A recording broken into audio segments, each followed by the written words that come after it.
Guys, इस video में मैं आपको पढ़ाने वाला हूं प्रोकैरियोटिक कोशिका के बारे में। आप सभी को पता है प्रोकैरियोटिक कोशिका से आपके एग्जाम में बहुत सारे क्वेश्चन पूछे जाते हैं, इसलिए वीडियो को शुरू से लेकर के एंड तक देखना। बिल्कुल आसान भाषा में सिखाने वाला हूं कि एक्चुअली में ये प्रोकैरियोटिक कोशिका होती क्या है। अगर आप ये वीडियो शुरू से लेकर के एंड तक देख लेते हो तो मैं गारंटी के साथ वादा करता हूँ कि आपके एग्जाम में यहाँ से एक भी क्वेश्चन नहीं छूटेगा। हेडिंग लगा लीजिए प्रोकैरियोटिक कोशिका। हेडिंग क्या लगाओगे? प्रोकैरियोटिक सेल अर्थात प्रोकैरियोटिक कोशिका। सबसे पहले मतलब समझते हैं कि भैया प्रोकैरियोटिक कोशिका का मतलब क्या होता है, एक्चुअली में प्रोकैरियोटिक सेल क्या होती है। देखो, इस प्रो का मतलब होता है प्रिमिटिव। प्रिमिटिव प्रिमिटिव को हिंदी में कहा जाता है प्राचीन या फिर पुराना। कोई चीज पुरानी है तो उसके लिए जो शब्द यूज में लिया जाता है वो लिया जाता है प्रिमिटिव। कैरियोटिक का मतलब होता है न्यूक्लियस। न्यूक्लियस, और न्यूक्लियस को हिंदी में क्या कहा जाता है? तो केंद्रक कहा जाता है। और सेल का मतलब क्या होता है? कोशिका। तो भाई वह कोशिका जिसका केंद्रक क्या हो, जिसका केंद्रक प्राचीन हो या फिर पुराना हो, वह कोशिका कहलाती है भैया प्रोकैरियोटिक कोशिका। तो वह कोशिका क्या कहलाती है? वह कोशिका प्रोकैरियोटिक कोशिका कहलाती है। प्रो का मतलब क्या था? प्रिमिटिव अर्थात प्राचीन व पुराना। कैरियोटिक का मतलब क्या था? न्यूक्लियस यानी कि केंद्रक। और सेल का मतलब क्या होता है? कोशिका। तो वह कोशिका जिसका केंद्रक क्या है? प्राचीन है या फिर पुराना है। ये ऐसी कोशिका होती है जिसका केंद्रक जो है या तो पुराना होगा या फिर प्राचीन होगा, दोनों में से मैं कुछ भी कह सकता हूं। तो न्यूक्लियस के बारे में बात करते हैं। न्यूक्लियस का मतलब क्या है भैया? केंद्रक। तो इसमें जो केंद्रक होगा वो कैसा होगा? वो भैया प्राचीन होगा या फिर आप लिख सकते हो पुराना होगा, या फिर होगा ही नहीं, या फिर नहीं होगा भैया, या फिर इस प्रकार की कोशिकाओं में जो केंद्रक होगा वो नहीं होगा। होगा तो प्राचीन होगा या फिर पुराना होगा, या फिर मैं ये कह सकता हूं कि वो अविकसित होगा। वो अविकसित होगा, विकसित नहीं होगा, इनमेच्योर होगा, मैच्योर नहीं होगा भैया। तो कभी आपसे क्वेश्चन पूछा जाए कि प्रोकैरियोटिक कोशिकाओं में केंद्रक पाया जाता है क्या, तो पहली बात तो आपको राइट आंसर देना है कि भाई प्रोकैरियोटिक कोशिका में केंद्रक नहीं पाया जाता। और अगर ऑप्शन में दिया हुआ है कि भाई पाया जाता है तो कैसा होता है, तो भाई प्राचीन होता है, पुराना होता है, या फिर अविकसित होता है, ये विकसित नहीं होता है। अरे भाई, जैसे कि मान लीजिए कोई कोशिका है, मैं आपको एक एग्जांपल दे रहा हूं। ये कोशिका है, ये क्या है? ये कोशिका है। और कोशिका में ये क्या है? बीच में न्यूक्लियस है। न्यूक्लियस। तो प्रोकैरियोटिक जो कोशिका होगी, ये प्रोकैरियोटिक कोशिका का डायग्राम नहीं है, मैं आपको सिर्फ समझा रहा हूं कि भाई कोशिका के अंदर न्यूक्लियस होता है, केंद्रक होता है। इतनी बात समझ में आ गई? तो इसमें जो केंद्रक है प्रोकैरियोटिक कोशिका में, वो केंद्रक नहीं होगा, और अगर होगा तो भैया प्राचीन होगा, पुराना होगा, या फिर अविकसित होगा। अब याद रखना, इस केंद्रक के चारों ओर एक झिल्ली पाई जाती है जो केंद्रक को सुरक्षा प्रदान करती है, और उसको कहा जाता है न्यूक्लियस मेम्ब्रेन। क्या कहा जाता है? न्यूक्लियस मेम्ब्रेन कहा जाता है। केंद्रक झिल्ली कहा जाता है भाई। क्या कहा जाता है? केंद्रक झिल्ली कहा जाता है। केंद्रक को सुरक्षा प्रदान करने के लिए केंद्रक के चारों ओर एक झिल्ली होती है जिसे कहा जाता है केंद्रक झिल्ली, न्यूक्लियस मेम्ब्रेन कहा जाता है। तो इसमें जो केंद्रक झिल्ली है, जो केंद्रक झिल्ली है वो भी भैया नहीं होगी, और होगी भी तो टूटी हुई होगी। टूटी हुई होगी भाई। जैसे कि ये झिल्ली है, जैसे कि ये केंद्रक है, अब केंद्रक के चारों ओर ये झिल्ली पाई जाती है जो उसको सुरक्षा प्रदान करती है, लेकिन ये टूटी हुई होगी भाई, जैसे मैंने पहले बनाई थी ना वैसे। ये होगी भी तो बीच में से टूटी हुई होगी, या फिर मैं ये भी लिख सकता हूं कि ये अविकसित होगी, विकसित नहीं होगी। तो पहली चीज तो आपको यही याद रखना है कि जो प्रोकैरियोटिक कोशिका होती है उसमें ना तो केंद्रक होता है और ना ही केंद्रक झिल्ली होती है। अगर होगी भी तो प्राचीन होगी, पुरानी होगी और अविकसित होगी। ये दोनों चीजें आपको याद रखनी है। इतनी बात समझ में आ गई? किसी को कोई प्रॉब्लम यहाँ तक बिल्कुल नहीं होनी चाहिए। अब बात आती है कि कुछ ऐसे जीव होते हैं जिनमें ये प्रोकैरियोटिक कोशिका पाई जाती है। ऐसे जीवों को क्या कहा जाता है? ऐसे जीवों को कहा जाता है प्रोकैरियोट्स। प्रोकैरियोट्स। ऐसे जीवों को क्या कहा जाता है? ऐसे जीवों को कहा जाता है प्रोकैरियोट्स। कल मैंने कोशिका से संबंधित मैं आपको प्रीवियस क्वेश्चन करवा रहा था रेलवे वाले बच्चों के लिए, जिसमें मैंने पहला ही क्वेश्चन इस प्रोकैरियोट से पूछा था। याद करिए, पहला ही क्वेश्चन मैंने आपको प्रोकैरियोट से पूछा था। अब क्वेश्चन क्या था? तो भैया आपको नीचे लिंक डिस्क्रिप्शन में मिल जाएगा उस वाली प्लेलिस्ट का, जिसमें मैं आपको बायोलॉजी के लिए प्रीवियस ईयर के क्वेश्चन करवा रहा हूँ। तो वहाँ पर कोशिका वाला चैप्टर देख लेना। और उस कोशिका वाले चैप्टर में भैया मैंने पहले ही क्लास में, इसकी एक ही क्लास हुई है, उस क्लास में मैंने आपको इस प्रोकैरियोटिक कोशिका से संबंधित क्वेश्चन करवाया था, जिसमें ये शब्द यूज में आया था, प्रोकैरियोट्स। तो प्रोकैरियोट्स होते क्या है? कुछ ऐसे जीव होते हैं जिनका निर्माण किस कोशिका से हुआ है? इस प्रोकैरियोटिक कोशिका से हुआ है। तो अब तक मुझे ये बताओ कि आपको ये 3-4 चीजें याद हुई या नहीं हुई? ऐसे जीव जिनका निर्माण प्रोकैरियोटिक कोशिका से हुआ है, ऐसे जीवों को कहा जाता है प्रोकैरियोट्स। इन प्रोकैरियोटिक कोशिका में जो न्यूक्लियस होता है वो होता ही नहीं है, और अगर होगा तो प्राचीन होगा, पुराना होगा, अविकसित होगा। वैसे इसमें केंद्रक झिल्ली जो है वो भैया होगी ही नहीं, और होगी तो टूटी हुई होगी, अविकसित होगी। यहाँ तक बात क्लियर है? प्रो का मतलब प्रिमिटिव होता है, प्राचीन होता है, पुराना होता है। कैरियोटिक का मतलब न्यूक्लियस से है, केंद्रक से है। और सेल का मतलब कोशिका होता है, यानी कि वह कोशिका जिसमें केंद्रक क्या हो? प्राचीन हो, पुराना हो, वो कोशिका कहलाती है भैया प्रोकैरियोटिक कोशिका। अब इसके उदाहरण देख लीजिए कि ऐसे कौन कौन से जीव है जिनमें ये प्रोकैरियोटिक कोशिका पाई जाती है। तो ये अल्प विकसित जो जीव होते हैं उनमें पाई जाती है भैया प्रोकैरियोटिक कोशिका। एक और इससे मिलता जुलता एक शब्द और आता है, एक कोशिका और होती है यूकैरियोटिक कोशिका। यूकैरियोटिक कोशिका जो होती है उसके एग्जाम्पल भी मैं आपको बताऊंगा, लेकिन आज की क्लास में नहीं, कल की क्लास में। कल की क्लास में हम यूकैरियोटिक कोशिका के बारे में पढ़ेंगे। मैं इस क्लास में आपको प्रोकैरियोटिक कोशिका के बारे में बता देता हूं, कल की क्लास में आपको यूकैरियोटिक कोशिका के बारे में पढ़ा दूंगा, और परसों की क्लास में भैया प्रोकैरियोटिक कोशिका और यूकैरियोटिक कोशिका में अंतर क्या है उनके बारे में मैं आपको बता दूंगा। तो टेंशन मत लेना भैया, एक एक चीज हम क्लियर करते हुए चलेंगे। अब प्रोकैरियोटिक कोशिका के उदाहरण देख लेते हैं। तो जितनी भी बैक्टीरियल सेल है वो सभी में जो कोशिका होती है वो होती है प्रोकैरियोटिक कोशिका। जीवाणु की जो कोशिका होती है वो प्रोकैरियोटिक कोशिका होती है, इस बात का आपको ध्यान रखना है। इतनी बात क्लियर है? एक होता है ब्लू ग्रीन एल्गी। ये ब्लू ग्रीन एल्गी नाम से आपको लग रहा होगा कि यह एक शैवाल है, लेकिन शैवाल नहीं है, ये एक प्रकार का बैक्टीरिया होता है और इसे साइनोबैक्टीरिया भी कहा जाता है। इसे साइनोबैक्टीरिया भी कहा जाता है। तो ये प्रोकैरियोटिक कोशिका के उदाहरण है, bacterial cell, blue green algae और साइनोबैक्टीरिया। बोलो, किसी को कोई प्रॉब्लम यहां तक? बिल्कुल नहीं होनी चाहिए, बिल्कुल भी नहीं होनी चाहिए। अगर आपसे क्वेश्चन पूछा जाए कि बैक्टीरिया जो होता है, जो जीवाणु होता है, उसमें किस प्रकार की कोशिका पाई जाती है? प्रोकैरियोटिक कोशिका पाई जाती है, यूकैरियोटिक कोशिका पाई जाती है? तो आप क्या आंसर दोगे? प्रोकैरियोटिक कोशिका पाई जाती है। अब इसका जो आनुवांशिक पदार्थ है उसके बारे में जान लेते हैं। यहां से क्वेश्चन पूछे जाते हैं, ये चीज इंपॉर्टेंट है भैया। जेनेटिक मटेरियल यानी कि आनुवांशिक पदार्थ। जो प्रोकैरियोटिक कोशिका होती है, जो प्रोकैरियोटिक कोशिका होती है, उसका जो आनुवांशिक पदार्थ होता है वो सिंगल हेलिक्स होता है। पहली बात तो सिंगल हेलिक्स का मतलब क्या है? एकल कुंडलित। जैसे कि डीएनए की जो संरचना होती है वो डबल हेलिक्स होती है, द्विकुंडलित संरचना होती है, और आरएनए की संरचना सिंगल हेलिक्स होती है। मैंने आपको कोशिका वाले चैप्टर में पढ़ाया था।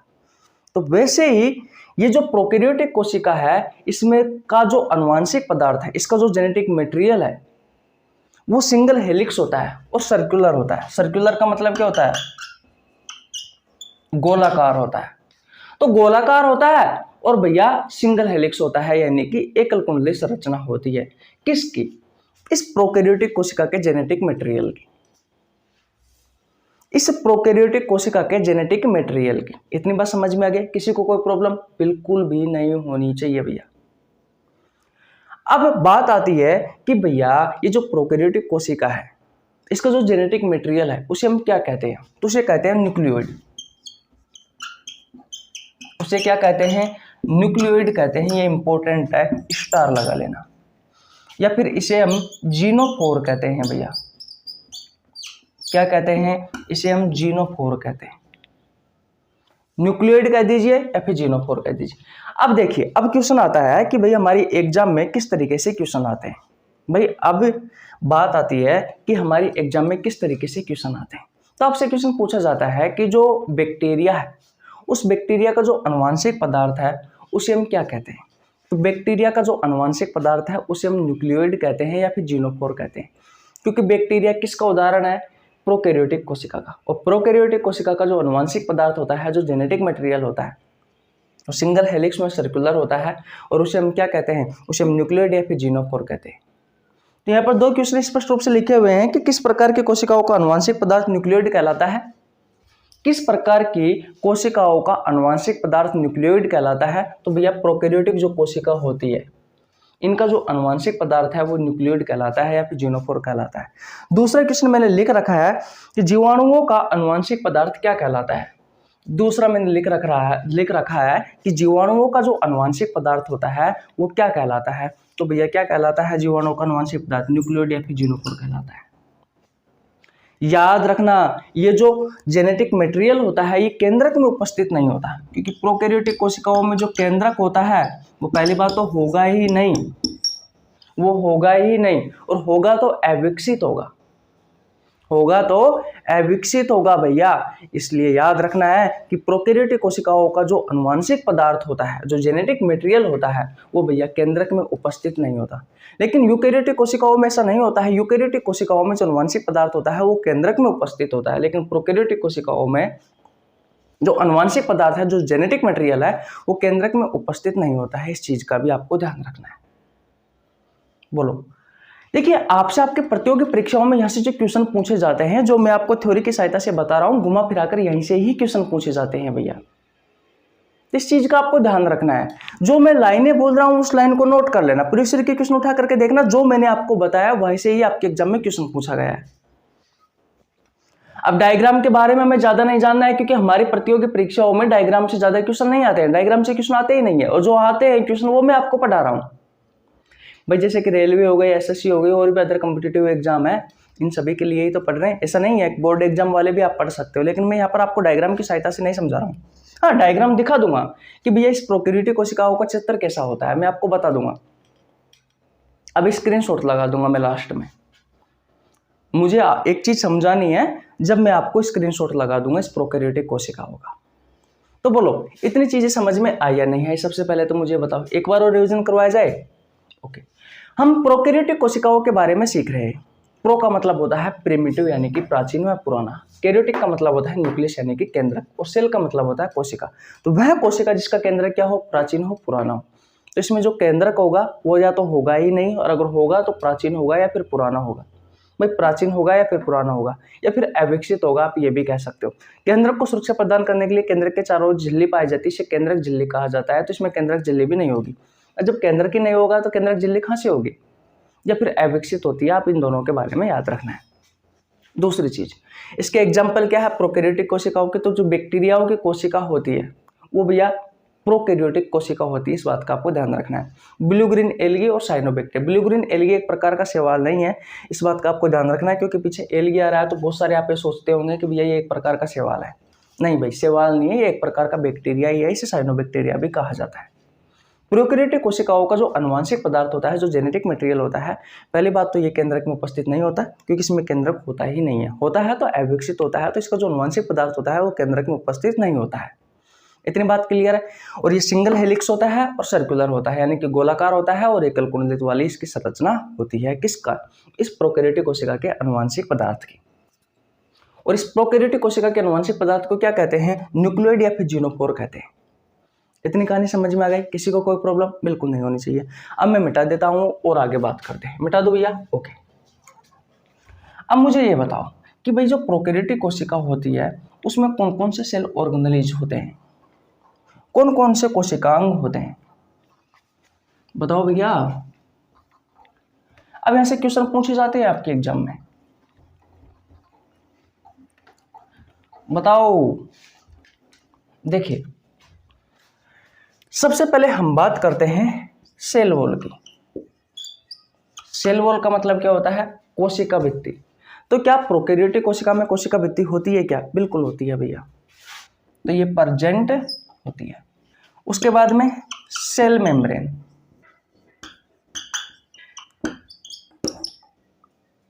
सेल मेम्ब्रेन यानी कि कोशिका झिल्ली। कोशिका झिल्ली होती है क्या भैया? होती है भाई। ये भी प्रेजेंट होती है, किस में? इस प्रोकैरियोटिक कोशिका में। उसके बाद में साइटोप्लाज्म। साइटोप्लाज्म क्या होता है? साइटोप्लाज्म को हिंदी में कहा जाता है कोशिका द्रव। जो कोशिका झिल्ली और केंद्रक झिल्ली के बीच में एक द्रव पाया जाता है, गाढ़ा सा जेली के समान, वो होता है साइटोप्लाज्म, कोशिका द्रव। तो इसमें भी कोशिका द्रव भी उपस्थित होता है। इतनी बात क्लियर है? दूसरी बात, इसमें राइबोसोम पाया जाता है भाई, इसमें राइबोसोम पाया जाता है। राइबोसोम कोशिका का सबसे छोटा कोशिकांग है, इस बात का आपको ध्यान रखना है। और ये सभी प्रकार के कोशिकाओं में पाए जाने वाला कोशिकांग है। प्रोकैरियोटिक कोशिका में जो राइबोसोम पाया जाता है वो 17S प्रकार का होता है, और यूकैरियोटिक कोशिकाओं में जो राइबोसोम पाया जाता है वो 80S प्रकार का होता है। कोशिका वाला चैप्टर नहीं पढ़ा है तो जाकर पढ़ लेना, क्योंकि वहां पर मैंने आपको राइबोसोम के बारे में अच्छे से पढ़ाया है। आपको नीचे लिंक डिस्क्रिप्शन में मिल जाएगा। ये 17 प्रकार का राइबोसोम क्या होता है, 80 प्रकार का राइबोसोम क्या होता है। प्रोकैरियोटिक कोशिका में जो राइबोसोम पाया जाता है वो 17 प्रकार का पाया जाता है। ये दो सब यूनिट में बटा हुआ होता है। ये दोनों सब यूनिट में लिख देता हूँ क्योंकि यहाँ से आपके एग्जाम में क्वेश्चन पूछे जाते हैं। एक होता है 50S और एक होता है 30S। जो 50S है ये लार्ज यूनिट है, और ये 30S है ये स्मॉल यूनिट है। और दोनों ये सब यूनिट जो होती है इस राइबोसोम की, दोनों mRNA की सहायता से जुड़ी हुई होती है। इस बात का भी आपको ध्यान रखना है। तो ये सेल ऑर्गेनेज, ये कोशिकांग उपस्थित होते हैं। सेल वॉल होती है, सेल मेम्ब्रेन होती है, साइटोप्लाज्म होता है, राइबोसोम होता है। इसके अलावा माइटोकॉन्ड्रिया, जो सूत्र कणिका है वो भैया उपस्थित नहीं होती है। एंडोप्लाज्मिक रेटिकुलम, एंडोप्लाज्मिक रेटिकुलम यानी कि अंतःपर्दवी जालिका, तो ये भी नहीं पाई जाती भैया। भाई ये भी नहीं पाई जाती किसमें? प्रोकैरियोटिक कोशिका में। हिस्टोन प्रोटीन कभी कभी पूछ लिया जाता है, तो याद रखना हिस्टोन प्रोटीन भी नहीं होती है भैया किसमें? इस प्रोकैरियोटिक कोशिका में।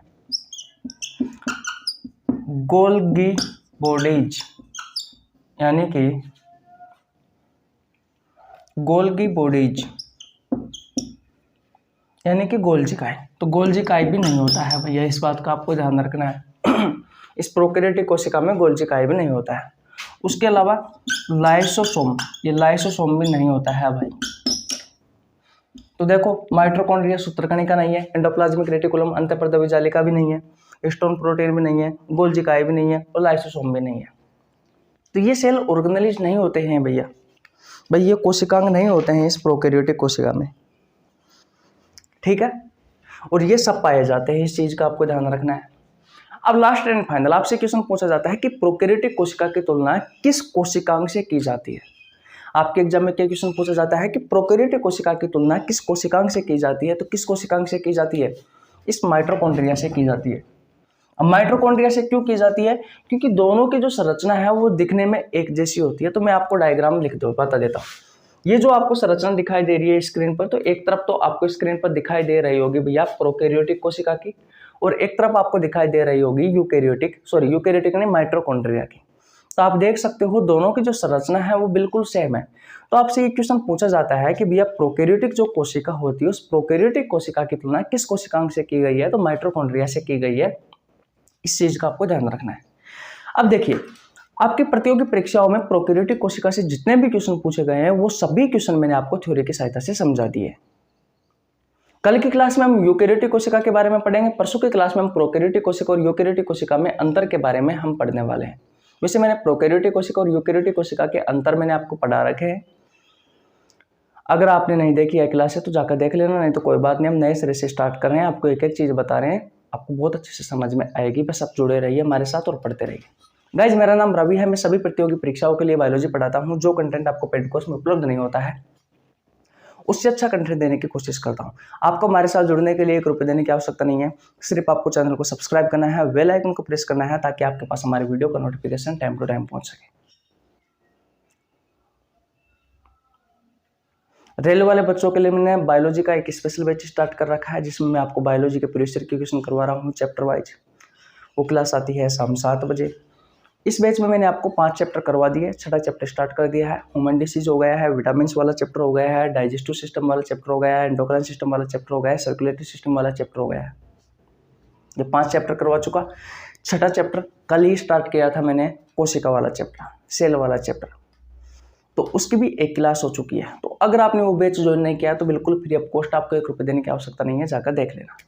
दूसरी बात, हर रोज सुबह 6 बजे मैं कम्युनिटी पोस्ट में और शाम को 6 बजे कम्युनिटी पोस्ट में बायोलॉजी के और फिजिक्स केमिस्ट्री के बेहतरीन क्वेश्चन डालता हूँ, जिसके आंसर हर रोज 4-5 हज़ार स्टूडेंट देते हैं। आप भी दीजिए ताकि बायोलॉजी के बेहतरीन क्वेश्चनों पर आपकी पकड़ बनी रहे। तो किसी को कोई प्रॉब्लम यहाँ तक बिल्कुल नहीं होनी चाहिए। चैनल पर आए तो चैनल को सब्सक्राइब कर लेना भैया, बेल आइकन को प्रेस कर लेना ताकि आपके पास हमारे वीडियो का नोटिफिकेशन टाइम टू टाइम पहुँच सके। मिलते हैं गाइस नेक्स्ट वीडियो में, तब तक के लिए जय हिंद, जय भारत, राम राम।